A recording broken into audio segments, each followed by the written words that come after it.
तो आज मैं लेकर आई हूँ आपके लिए मैनिफेस्टेशन का चौथा चैप्टर, जो कि है अपने सपने पर अडिग रहें यूनिवर्स की मदद से। तो अब तक आप डिसाइड कर चुके हैं कि आप क्या मैनिफेस्ट करना चाहते हैं, क्या है जो आने वाले कुछ दिनों, महीनों या सालों में आप पाना चाहते हैं। अपने इंट्यूशन और इंस्टिंक्ट को फॉलो करके, अपने विश्वास यानी फेथ की मदद से। तो अब जरूरत है इसी सोच, इसी जज्बे, इसी आस्था या फेथ को बनाए रखने की, क्योंकि ये हम पहले ही डिस्कस कर चुके हैं कि 24 घंटे में हमारे दिमाग में 70,000 थॉट्स आती हैं, और इतनी सारी थॉट्स के चलते किसी एक थॉट को तब तक कायम रखना जब तक कि हम उसे पा न लें, नामुमकिन तो नहीं है मगर मुश्किल जरूर है। तो चलिए अब जानते हैं कि कैसे अपने इस गोल को, अपने इस टारगेट को बरकरार रखें। जब हमने क्या मैनिफेस्ट करना है ये डिसाइड कर लिया है, तो अब हमें वो आस्था या फेथ जो हमने खुद पे रखी थी, उस मैसेज को यूनिवर्स तक पहुंचाना है। यानी अब हमें यूनिवर्स पर वो आस्था, वो विश्वास रखना होगा, क्योंकि जैसा कि हमने पहले डिस्कस किया था कि मास्टर प्लान यूनिवर्स के हाथ में ही है। और जैसे जैसे हमारा विश्वास यूनिवर्स पर बढ़ेगा और यूनिवर्स भी हमारी इस एक्नॉलेजमेंट को एक्नॉलेज करेगा, तो हमारा और उसका कनेक्शन बढ़ता जाएगा। तो हम दोनों की वेवलेंथ एक जैसी होती जाएगी और हमें उसके सिग्नल समझ में आने लगेंगे, और उस वक्त हमें कोई भी इंसिडेंट बेमतलब नहीं लगेगा। तब हम समझ जाएंगे कि जो कुछ भी होता है किसी वजह से होता है। Everything happens for a reason. अब अगर आपको ये बात कुछ अटपटी लग रही है, तो आपको यहाँ ये बता दिया जाए कि हमारा और कुदरत का बहुत गहरा नाता है। लेकिन होता क्या है कि अपनी मटेरियलिस्टिक सोच के चलते हम कुदरत के साथ अपने कनेक्शन को एक्नॉलेज भी नहीं करते और उसके बारे में ज्यादा सोचते भी नहीं हैं। लेकिन अगर हम ये मानते हैं कि हम इसी कुदरत के 5 तत्वों यानी 5 एलिमेंट्स से बने हैं, पानी, अग्नि, हवा, धरती और आसमान, तो फिर वो हमसे जुदा कैसे हो सकती है? नेचर के और हमारे एलिमेंट्स सेम हैं, तो हम एक दूसरे से अलग कैसे हो सकते हैं? जरूरत है तो इस कनेक्शन को समझने की, इसे मानने की, इसे जानने की। जब हम दोनों की नेचर में इतनी समानता है, इतनी सिमिलैरिटी है, तो हम कैसे अलग हो सकते हैं? हाँ, हमें साथ आने में थोड़ा वक्त जरूर लग सकता है, लेकिन एक दिन तो साथ आना ही है, और जब आएंगे तो और ज्यादा समझेंगे एक दूसरे को। समझेंगे तो एक दूसरे का सहयोग भी करेंगे।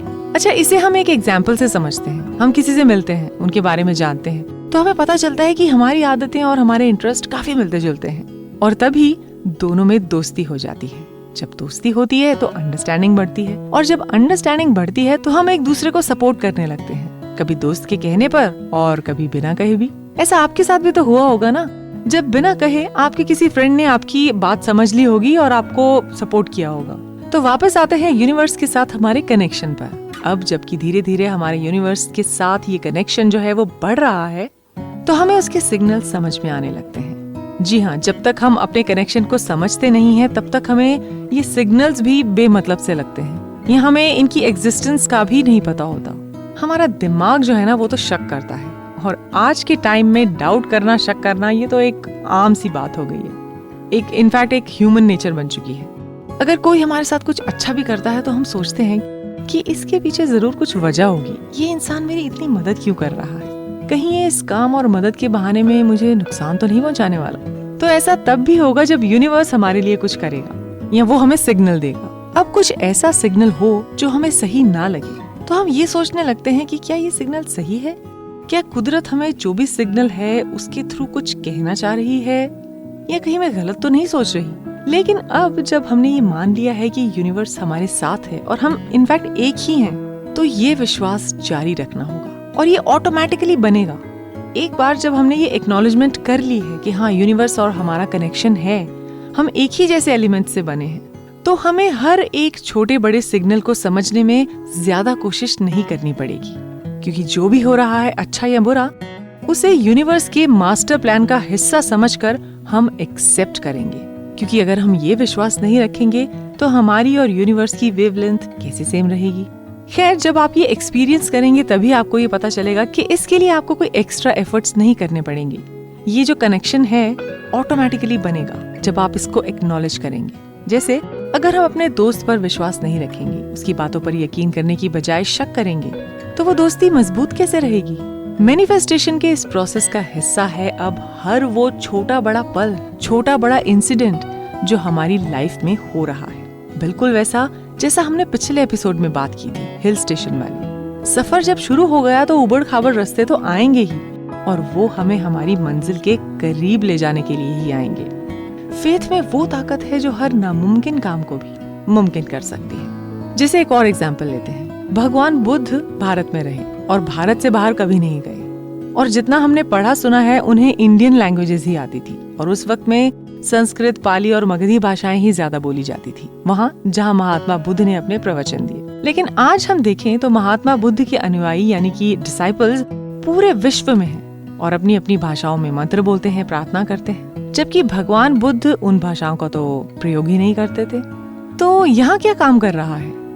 जी हाँ, विश्वास, फेथ। ये विश्वास ही है, फेथ ही है जो उनके डिसाइपल्स को उनके और करीब ले जा रहा है। तो अब शायद क्लियर हो गया होगा आपको कि फेथ होना कितना जरूरी है, और इसमें भाषा यानी लैंग्वेज कुछ काउंट नहीं करती। कुछ काउंट करती है तो हमारी भावना जो यूनिवर्स तक पहुंचती है, और फिर कुदरत के सिग्नल्स हम तक पहुंचने लगते हैं। इनफैक्ट पहुंच तो पहले भी रहे होते हैं, लेकिन उस वक्त शायद हम इन बातों को उस तरह से नहीं समझ पाए। तो मैनिफेस्टेशन का अगला स्टेप ये हुआ कि आपको कुदरत पर विश्वास कायम रखना है, जिसमें उससे मिल रहे छोटे बड़े सिग्नल आपकी मदद करेंगे। ये सिग्नल आपको आपकी मंजिल के भी करीब पहुंचाएंगे और यूनिवर्स पर आपके यकीन, आपके विश्वास, आपकी फेथ को भी और स्ट्रॉन्ग बनाएंगे।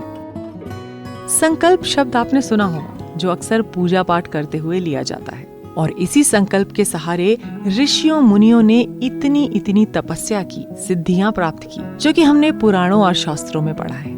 उस वक्त जब तपस्या कुछ मिनटों या घंटों की नहीं बल्कि हजारों सालों की होती थी, और उस तप की शुरुआत करने से पहले संकल्प लिया जाता था। और वैसे अगर ये बात आपको पुरानी लग रही है तो हम मंत्र चैंटिंग का एग्जाम्पल भी ले सकते हैं।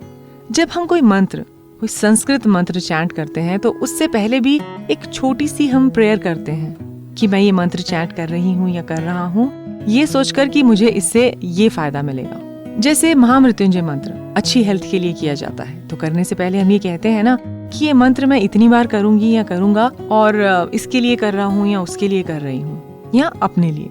जब पंडित जी भी कोई पूजा करते हैं तो संकल्प कराते हैं कि मंत्रोच्चारण और हवन शुरू करने से पहले मैं ये आशा करती हूँ कि मुझे इस मंत्रोच्चारण से, इस हवन से इस चीज की प्राप्ति होगी। तो क्या मैनिफेस्टेशन से आप रिलेट कर पा रहे हैं, या कहूँ कि संकल्प को क्या आप समझ पा रहे हैं? और वैसे अगर ये एग्जाम्पल भी आपको कम लग रहे हैं तो इससे रिलेटेड एक बड़ा ही कॉमन सा एग्जाम्पल मैं आपको देती हूँ। बताइए, एग्जाम से पहले हम कहते हैं ना, भगवान मैं ना हर मंगलवार को प्रसाद चढ़ाऊंगी, बस मुझे इस एग्जाम में पास करवा देना। तो ये क्या है? ये भी तो संकल्प है, मैनिफेस्टेशन। हमारा विश्वास है कि अगर हम भगवान को हर मंगलवार प्रसाद चढ़ाएंगे तो वो हमें हमारे एग्जाम में पास कर देंगे। तो बताइए, विश्वास की ताकत का अंदाजा हुआ आपको?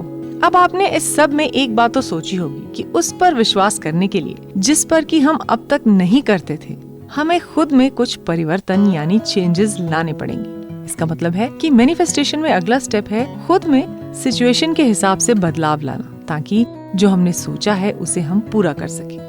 यानी अपने डर, डाउट और नकारात्मक यानी कि पेसिमिस्टिक सोच को बदलना होगा, उन थॉट्स को अपने से दूर करना होगा। तो इस बदलाव को लेकर हम बात करेंगे अपने अगले एपिसोड में। तो जाने से पहले एक डिस्क्लेमर कि ये जो सभी बातें मैंने आपसे की, ये मेरी अपनी सोच है, जो कि इन्फ्लुएंस्ड है, जो मैंने आज तक पढ़ा, देखा और एक्सपीरियंस किया। हो सकता है आपके एक्सपीरियंस इससे अलग हो, तो आप इसके साथ चाहे अग्री करते हैं या डिसएग्री करते हैं, कमेंट सेक्शन में मुझे जरूर बताइए।